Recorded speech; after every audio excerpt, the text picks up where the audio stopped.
Well, guys, winter is here. It's raining, it's cold. Nobody wants to be on the water. But if you are going to be on the water, there's one bait that you need to have tied on. It's going to be an A-rig, aka the Alabama rig. I don't know what state you live in. I live in California personally, so we have a 3-hook rule, which means you could have 3 baits with hooks. The rest have to be teasers. There's a lot of these guys on the market. I get mine from a fella named Pro-Am Bass. I will link it in the description. He makes them for a lot of the professionals. They are top quality. It's tried and true. It's the only thing I use.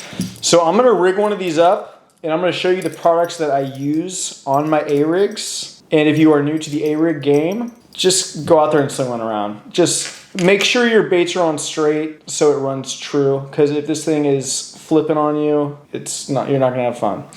All right, hang on guys, I'm gonna get to the baits. So when you get your A-rig, it's gonna look just like this. Okay, a bunch of wires, some willow blades. This one is a standard length. They make them shorter, they make them longer. The trick is looking at it and finding the center, because if you mix up the center with another one, your whole situation is not going to be situated correctly. It's going to be a mess, and it's pretty unfixable. So I always work the teasers out first, because those are the ones that are going to be up top, and those are the ones that are going to get the smaller swim bait.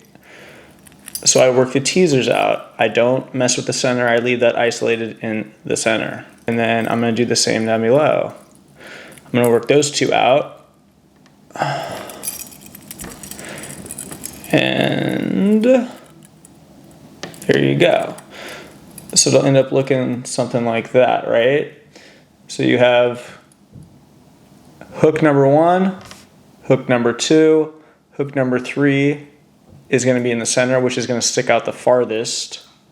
And then you're going to have 2 little teaser baits on top that will not have hooks in them. So it's a 5-wire setup. There's only one hook I use on my A-rigs, and I've been using it since I've been throwing an A-rig, Mini Moons.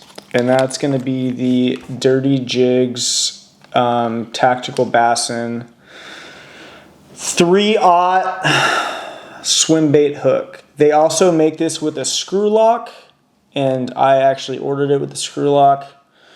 Dirty Jigs, you messed up my order. But they'll stay on just fine. This has a little wire keeper. It's fine.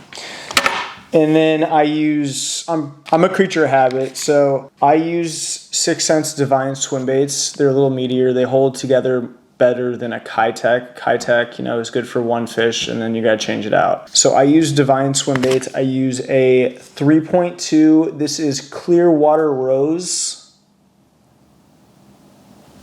for my teasers up top. And then I use the same color in a 3.8 inch for my hooked wires. And then I will throw this on 17 or 20 pound line. The trick to this is, if you snag this thing, let's say you're running bottom and you snag a log, you can reverse yourself out of that situation and get this unhooked fairly simple if you have the right line. But if you're throwing this on 12 and 15 pound line, you're going to snap the line and you're not going to give yourself the opportunity to get your bait back. And after all is said and done, this is a $30 to $35 bait, and you go through a couple of these in a day without catching a lot of fish, that's not going to equal a fun day for you guys. So I'm going to rig this up, and then I'm going to show you exactly how I did it and all that jazz. All right, so this is what the finished product is going to look like. It's going to look like a mess of baits. So as you can see, I have hook number 1, which is going to stick out the farthest. And then I have 2 other hooked baits. These are the 3.8s. The trick is you want to get these baits on as straight as possible so they run true. If they don't look right, take the time to put them back on. Like this one, I would most definitely redo this one, because this one, I don't know if you can see it. See that little? It's not true. So it's not going to run right. And then I have my teasers up top. So this is the way it would run through the water ideally, like that. And if you are new to forward-facing sonar and you don't understand how the cone size works or why your bait isn't showing up on your graph, it's basically a third of your distance is your cone size. So this is an excellent bait for beginners that are using front-facing sonar. It shows up, I mean, it looks like a brush pile moving through the water, right? It's just impossible to miss. If you're hitting your cone at all, you will see this. And then you can fine tune forward-facing sonar to get a brighter return off of this. So you can fine tune it. So that's my search bait. Where do you throw the A-rig? Do you just sling it, throw it wherever? I like to throw it around rock. I throw it in really risky places where people probably wouldn't think throw an A-rig. I will throw this thing back in a downed tree. But this time of year, in the winter time, I fish a lot of highland reservoirs. So I'm gonna go to points. I'm gonna go to the mouths of coves. I'm gonna look for shoals. I'm gonna look for saddles. I'm gonna look for, just ambush points. That's what I'm gonna use first. And I'm gonna work it fast, man. I'm gonna throw this on a 7-5 reel, maybe even an 8-3. I'm gonna work it pretty quick because, if a fish wants this and they see it going by, it's more than likely gonna be a reaction strike. So how I work this bait is I will crank maybe 4 or 5 times. I'll kill it. I'll watch it on my sonar, or if I'm not even using sonar, I'll just, count to 3, let it drop, and then I'll crank, because sometimes you will get bit on that pause. Just because in the fish's head, it's like, oh man, like they freak out. They don't know, do I bite this bait? Do I not bite this bait? It's a reaction thing. That's my search bait. And if I'm not getting bit on that and I'm using forward-facing sonar and I see fish there, or if I'm not using forward-facing sonar, but I still think my spidey senses are telling me there's fish there, they're just not chasing bait, there's a few other baits that I will go to. And these are the baits that I will go to. So the fish aren't chasing the bait, they're not taking the A-rig, you're getting frustrated, you don't understand why. This is my next approach. I'm gonna size down, and if it's dirty water, I'm gonna use something with some color, maybe some blue, some chartreuse. I'm really a big fan of these X-Zone 2.75 swammers. They're meaty, they hold up. You can catch a lot of fish on them without having to replace them. They don't just tear apart. I actually use the full-size ones on my A-rigs a lot of the times. And I will pair that up with some sort of prop blade. And it just gives a little flash. And these swammers, they have a little wobble. It's a tight wobble, a little wobble there, but I get bit a lot on smaller baits. And don't think that you don't catch big fish on small baits, because if you've watched any of my previous videos, that is definitely not the case. I've caught some of my biggest fish on the tiniest of baits. And then number 2, I would go to this first gen jaw dropper, and I would kind of work it like a jig, because you can see it has the flat head, right? So it'll scrape the bottom. It very rarely gets stuck in rock, which is fantastic because you don't go through a lot of these. I only use the 3/0 1/4 ounce ones because it gets down there the fastest. I'll throw it on 8 to 10 pound line. The fish typically will set the hook themselves. It doesn't take much. You don't got to really swing for the fences on this guy because you're using such a small bait. Most of the time the fish are going to just inhale the bait, and by the time you lift up, your job is done. And they stay pinned. They're good hooks in those. And then the second bait I would use, if it was a little clear water, or even if the water was a little bit stained, I would use something like this.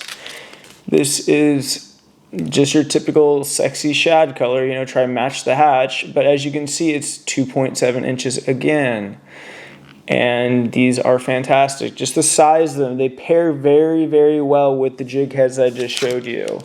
So this is a 1/0 hook, this is a 3/0 hook. Both the hook sizes pair fantastic with this 2.75. You can't go wrong with it. The prop bait, I'm not working on the bottom. That's just a slow roller. You got front-facing sonar, great. You know where you are in the water column. If you don't have forward-facing sonar, let it fall. Count it out. Use your depth. You know where you are in the water column. But the jaw dropper, I will pretty much exclusively bottom hop this, or I will do like an ultra slow swim back and I will kill it. Because with this, when you kill it, the bait stands up like a shaky head.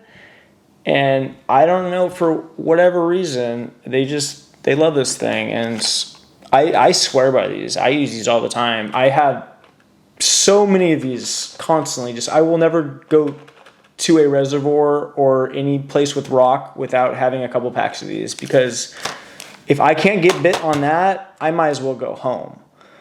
That's how confident I am in that bait. So yeah, guys, that's it. I will link all these products down below. Don't go out and look for these 275s yet. Their release date is sometime in January, I was told. But when they do come out, pick up some of these. These are just, it's going to be a game changer. It's a great bait. And then once again for the A-Rig, I do a full-size A-Rig. I know 6th Sense makes a decent one. I know Picasso makes a decent one. Hog Farmer makes great ones. So my recommendation would probably be a Hog Farmer. They run around $30. But then again, you got to buy the hooks, you got to buy the baits. So I'm saying you're going to be close to $35, $40 in just for one bait by the time you're done rigging it. So make sure you're using 17 to 20 pound tests. So if you snag that guy up, you can reverse yourself out of that situation. And more likely than not, you're going to pull up a whole damn log and you're not going to break off. And I throw mine on a 7.6 heavy fast. I use the 13 Fishing Muse rod. And like I said, I'll either throw this on a 7.3 reel or an 8.3 reel. I mean, honestly, whatever I have rigged up on it, I'll throw it on. But the 17 and 20 pound test, like that won't change. That's just my standard, because I don't want to lose $35 to $40 per bait. It doesn't feel good. It hurts my feelings. It makes me sad inside. So thank you for watching. If you're not already, please give the video a thumbs up. Drop me a comment if you have any questions about anything I just went over. I will link everything in the description below. And yeah, I will put more of these videos out in the future. As we go into the winter months, I know it gets harder, and people junk fish a lot, but honestly, I think winter is easier to fish for me than a lot of other times of the year, just because the fish are pretty predictable for me. So yeah, drop me a comment if you want to chat, or add me on Instagram. I reply to everybody. Anthony Nordstrom Fishing. But yeah, thanks guys. Until next time.